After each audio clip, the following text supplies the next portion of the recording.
Good morning, everyone. It's Fabulous Friday. How about that? We have made it to Friday.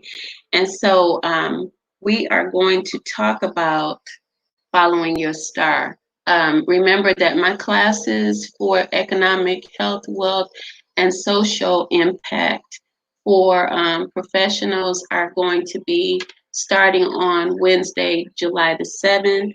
Um, these professional impact lectures are going to be focused on individuals that have not been able to um, move into the professional sector, meaning that they hadn't been recognized in their businesses or even communities of low income where people have wanted to rise above um, the rat race and the status quo, keeping those that have been, kept in the oppressive state. So these lectures are going to focus on how to come out of it. Um, First of all, really, really engaging in how all of this began, why it started, because I believe that educating people unlocks the brain from the influences of the outside world. Influences meaning that every day we meet people that influence us to think a certain way, and maybe it's not the way of success for us. We have leaders that influence us, and it could be that their motives are to truly help us, or their motives could be to not really help us. So those classes will start Wednesday on Zoom. You get a Zoom link if you pay the fee of $85. That's an offering. If you need some help, we do have some scholarship money to help out for those that need it. We'll need to see that you're on unemployment or something to verify it. So get in there this weekend and email me at ifwbuilders@gmail.com. My website is www.wealthyliving.org. It is not just me. There is a gamut of women and men are starting to become leaders in our organization. I'm grateful for that, so that we are able to unite and create a healthy balance in our states and cities, because we're all in different states and cities. So today we're going to look at creation, the transformation process. Again, if you're in a state of darkness and you are being called to recreate your life, um, you are protected as long as you're following God's guidance. And that following of God's guidance will be purification. So that means that you'll identify with the fact that you are purging, you are in pain, you're having oppositional situations. But the focus in this transformation, when you're recreating yourself and God, and you are walking in this together within spiritually, is that you're focusing on your star. And that's something that many do not teach, because in the beginning there was nothing but void. And that means that it's still about me and you in Genesis. So, I want to take us over into Matthew 2, 1 and 2, because the Bible is not about physical situations. It's always about a spiritual situation, which means that we're going to internalize the information and allow it to help us to grow a harvest to come. All right. A harvest to come to change our life, which means that I have to practice this every day, because this is my focus, to get out of the state of nothingness. To get out of the state of nothingness, I have to use information different than what I had. So I'm reprogramming myself, or I'm reprogramming myself. This is it. I'm taking away old programming and bringing in new. So the Magi visits the Messiah, and this is in Matthew 1 and 2. Chapter 2, 1 and 2. And it says, after Jesus was born in Bethlehem in Judea during the time of King Herod, Magi from the east came to Jerusalem and asked, where is the one who was born, King of the Jews? We saw his star when it rose and have come to worship him. So what I find is that we worshiped Jesus, but Jesus was always directing us to the Father within. The significance of the Magi following the star was so that they would find more of who they were. This was part of their destiny. In most cases, no, I'm going to say in cases, Magi's are magicians. They are seers and they are prophets. What we want to look at is words that we don't know. We want to look them up and we want to become familiar, because if we overlook one word, it can change the possibilities of our ability to transform our situation, because there are key words such as the three wise men followed the star to Jesus. Many have heard that. Most people focus on the fact that they followed it to Jesus. Jesus was, the part. I focused on the star. Why? What was the star doing there? Especially when people told us that we weren't supposed to look at astrology and all of that. So why are the wise men following the star to Jesus?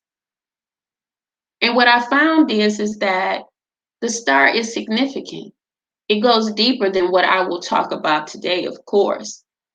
Those are things that you can find in my courses, and when get into my coaching groups, or my leadership groups and my coaching sessions. But they were following the star because they were destined to meet with the Christ. If we take away the flesh of Jesus, then what we're going to have is the Spirit of God that he was directing people to within him. And the reason why he was directing the people to God in him is because that was the success that would begin in their lives. They would begin to meet and unfold their soul experience. So the Magi's were following the star, which is in the heavenlies, but it's also within us. Well, Kim, how do you get that within us? Because Jesus said that I and my Father are one, and that God was within us. The kingdom of God is within us. So we're going to have to make some understanding within ourselves to understand that the world was created from within us. Our world is created from within us. So when we follow the star that is appointed to us, which is still the Christ showing us the way, but we connect with it and begin to follow Jesus, the star within the Christ, then we will follow the star to meet our destiny, right? There's a lot more to this, but I had to get in there because I heard the Spirit say, follow the star. Now, if we want to add just a little bit more, because I don't want to stay on here long, Jesus was a descendant, the physical man of King David, right? And Solomon was there. And so if anyone had questions about the Star of David, then what we will find is the Star of David being significant, that would run through the lineage, and it would call attention to Jesus, who would embody the Christ and the Star of David. All right. So that's a little food for thought. It does not mean that we're separated. It means that the Magi's were following because they had an appointed time with this star.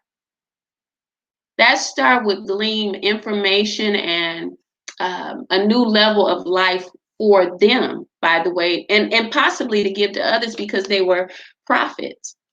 Which is prophets are prophesying to give life to others.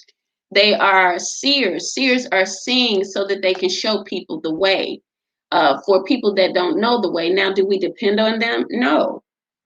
But that kind of it gives you a little bit more information to understand that your star is going to lead you to something. Now, if you want to know more about your star, then you contact me and I'll tell you the rest. But I won't put it on here because I have to get into the affirmation for today. So you are a star because you're connected to the universe. How? You might figure that one out today because you may have some understanding already there. But outside of here, I can give it to you if you make an appointment with me. Why? because we got to keep some things to ourselves. We can't tell all of the secrets and unlock the parables. It has to go to the ones that have been persecuted. Persecuted for what? For the sake of the star, for the sake of Christ. Why?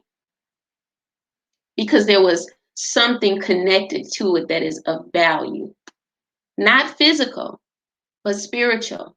Oftentimes, when I'm teaching, I let those that mentor with me and under me, or that are connected with me, I let them know that make sure people are a part of the honorability of Christ, and even the other spiritual connections or religions, because we all come together through different religions. We know that there's no separation when we meet in the stars. We know that one love is the way. So clear affirmation is our affirmation for today.